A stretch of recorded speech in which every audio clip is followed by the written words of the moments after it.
guys, so today I have a huge book haul for you. I'm going to get cracking because there's about 16 books here. The first 3 books I bought from the works. I do have 3 for £5 and I just caved. I have exams to be revising for and assignments to do, but I caved. So the first book I picked up was Destined by P.C. Cass and Kristen Cass. This is a House of Night series novel which basically centres around vampires. Now I started reading this series when I was about 15, so about 4 years ago, when I was like vampire crazy on the whole Twilight bandwagon.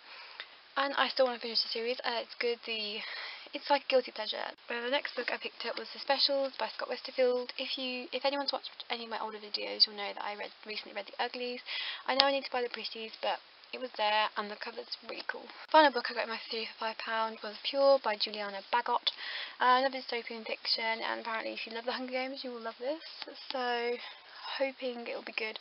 I'm only on page like 8 or 9 or something, so not too far in. The next book I bought was from the disguised section of my local library. I don't think people check disguised sections out or like charity shops enough. I think they really should, and I think you'll find some great treasures in there. And this is Ink Death by Juliana Funk, or Funky, or whatever her name is. I'm really sorry, I can't pronounce that. 50p, so yeah, it looks great, the cover's really nice, and it's just got a bit of water damage, and that's why it's 50p. Right, my next load of books are all from Waterstones. I won £50 worth of Waterstone vouchers in the competition, and then I earned another £50 from my university, so I have £100 of Waterstone vouchers to spend. I didn't buy these books in one big go. I went about 3 or 4 times to Waterstones to buy them, so I'm going to get started.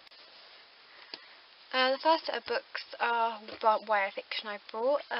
First one being Penguin's edition of Will Grace and Will Grayson by John Green and David Levitan.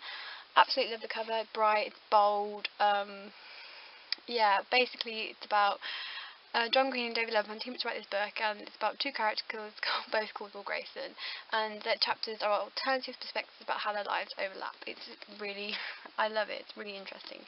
Next book I picked up on impulse was Skin Deep by Laura Jarrett. It's about basically our main character gets involved in a car crash and her friend dies where she lives, and she's got this scarring, and it's about her going through this emotional journey about believing in herself and finding her self-worth with the loss of a friend, and now with all this scarring on her face. So yeah, it just seemed really interesting.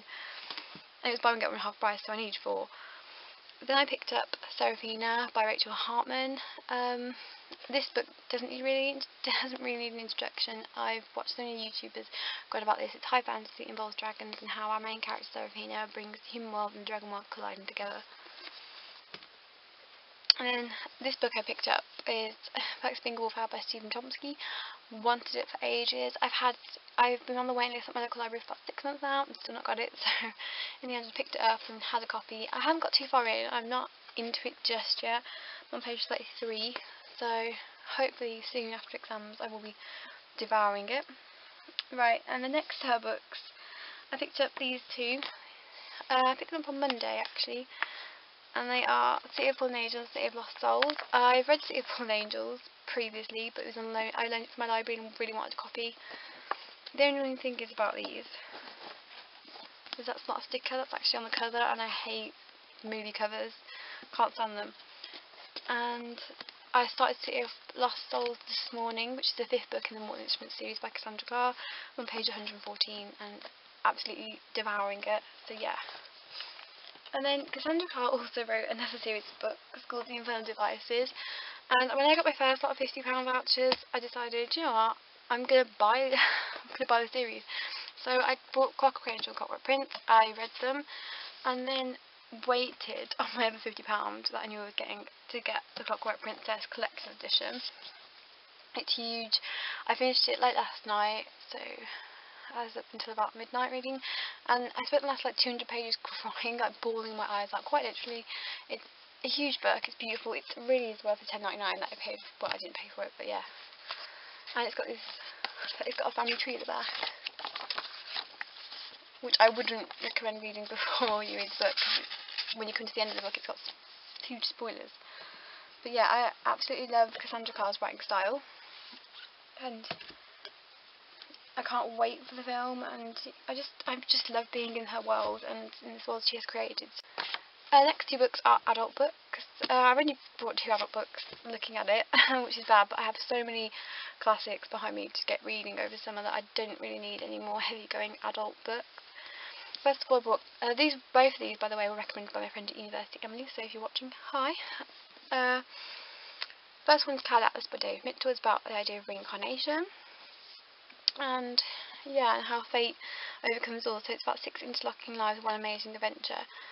So yeah, can't wait.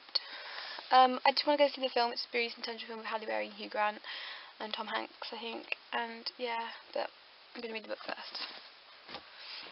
And then this next one is by Haruki Murakami. Oh, I hope I'm saying that right. It's IQ84 and it's Ode to George Orwell's 1984, except it takes place in Japan, and we have 2 main protagonists whose names are Tengo and Amayami. Sorry if I'm saying this wrong. This is the first 2 books in the series, so it's huge. I think it's a trilogy. And I can't start reading it yet because I know I'll get into it because it's a dystopian novel and I love dystopian. And I've heard such great things about this book. So I'm going to leave that till after my exams. And the final book I brought kind of on an impulse again. And it's Ian Colfer's Warp. Ian Colfer's doing a UK premiere performance of launching this book, I suppose, on Saturday at Birmingham Conservatoire, and I'm going. It's a full-hand ticket. I'm reserved seating, so I have to go a little bit earlier, but I need to read this before I go because there's going to be Theatre Magic, Illusionist, he's going to do talk about it, and I really need to know and get my head around it and get my head inside.